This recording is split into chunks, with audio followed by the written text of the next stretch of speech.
warahmatullahi ta'ala wabarakatuh. Hamdan wa syukralillah amma ba'd. Selamat pagi semuanya. Perkenalkan, nama saya Ade Sofa Marwati. Saya dari program studi Akidah dan Filsafat Islam jurusan Usuluddin semester 7 akan menjelaskan tentang isu-isu kontemporer pembaharuan pendidikan Islam. Kita sebagai agama Islam terbesar kedua di dunia dengan sekitar 1,8 miliar penganut terbesar di seluruh dunia.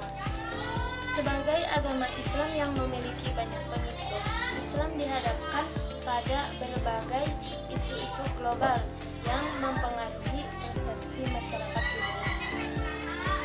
Lalu, apa sajakah isu-isu global yang terkait dengan Islam saat ini? Nah, 1. Ketakutan dan prasangka terhadap Islam, atau sering disebut dengan Islamofobia. Seringkali prasangka ini didorong oleh peristiwa tertentu seperti serangan teroris atau konflik yang melibatkan negara-negara mayoritas Muslim yang memicu ketakutan di kalangan masyarakat non-Muslim.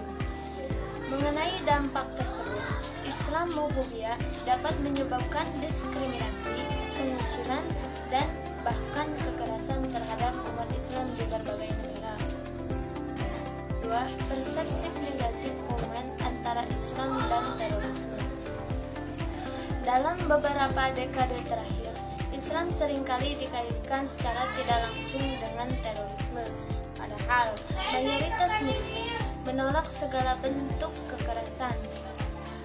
Kelompok yang mengatasnamakan Islam tersebut dapat menimbulkan persepsi yang keliru bahwa Islam identik dengan kekerasan, sehingga berdampak pada umat Islam yang seringkali menjadi sasaran diskriminasi dan trolling oleh aparat keamanan setelah terjadi insiden teror.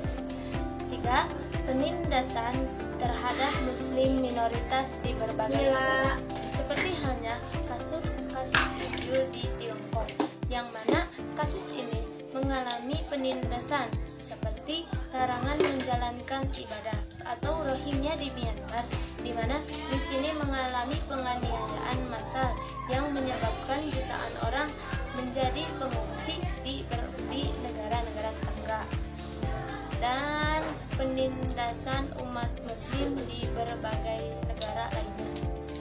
4. Krisis fungsi Muslim. Adapun yang melatar belakangi krisis ini ialah konflik dan penindasan di negara-negara mayoritas Muslim seperti halnya negara Suriah, Irak, dan negara Afghanistan.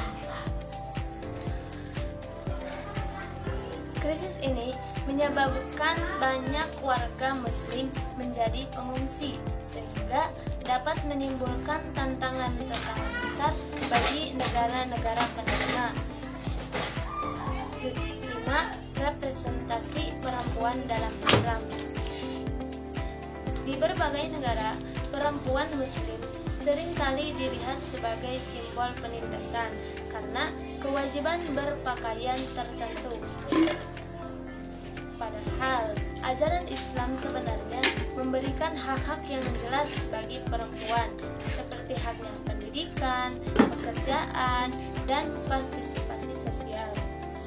Namun, interpretasi budaya tersebut terkadang mempengaruhi penerapan hak-hak ini. 6. Peran media dan misi informasi tentang Islam. Media memiliki peran besar dalam membentuk persepsi publik tentang Islam. Berita yang tidak berimbang atau menyebarkan misinformasi dapat memperkuat stereotip negatif sehingga dapat menimbulkan ketidakpercayaan dan kebencian terhadap komunitas Muslim dan berbagai isu-isu global lainnya. Lalu, setelah kita mengetahui isu-isu global tersebut, apakah kita sebagai umat Islam akan tenang, santai? Oh, tidak. Tapi kita harus mencari solusi untuk mengatasi isu-isu global tersebut. Lalu, apa sajakah solusi untuk mengatasi isu-isu global tersebut? Ialah 1. Pendidikan dan kampanye anti-Islamofobia. Dengan dorongan pendidikan yang mengajarkan toleransi keragaman agama serta melawan prasangka dan stereotip negatif, lalu berkolaborasi dengan kampanye dengan memperkenalkan Islam sebagai agama yang damai, seperti percakapan antar agama dan program anti diskriminasi. 2. Peran organisasi Islam internasional. Organisasi berperan penting dalam mengadvokasi hak-hak Muslim di panggung internasional dan mengatasi tantangan yang dihadapi oleh komunitas Muslim, seperti halnya hubungan sekolah Islam dengan umat agama adalah hubungan timbal balik antar organisasi sekolah Islam dan umat dengan masyarakat secara hukum. Lalu berkolaborasi dengan kampanye dengan memperkenalkan Islam sebagai agama damai, seperti percakapan antar agama dan program anti diskriminasi. 2. Peran organisasi Islam internasional. Organisasi berperan penting dalam mengadvokasi hak-hak Muslim di panggung internasional dan mengatasi tantangan yang dihadapi oleh komunitas Muslim, seperti halnya hubungan sekolah Islam dengan umat agama adalah hubungan timbal balik antar organisasi sekolah Islam dengan umat dan masyarakat secara umum. 3. Media yang berimbang dengan edukasi masyarakat. Dengan menghimbau media untuk menyajikan berita-berita yang berimbang tentang Islam dan Muslim dengan cara memberikan informasi yang akurat melalui pendidikan formal dan non-formal. 4. Dukungan dari komunitas Muslim minoritas.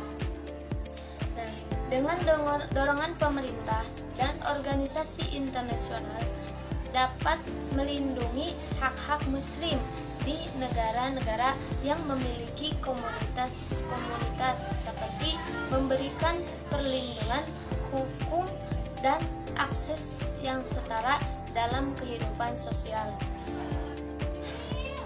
Jadi, dari pemaparan di atas dapat saya simpulkan bahwasanya untuk menghadapi isu-isu global yang mencakup diskriminasi, persepsi negatif, penindasan terhadap komunitas Muslim, dan isu-isu global lainnya, kita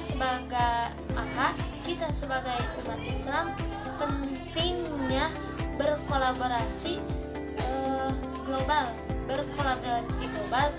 dari berbagai pihak, termasuk organisasi internasional, pemerintah, dan masyarakat, agar dapat mengatasi isu-isu global tentang Islam.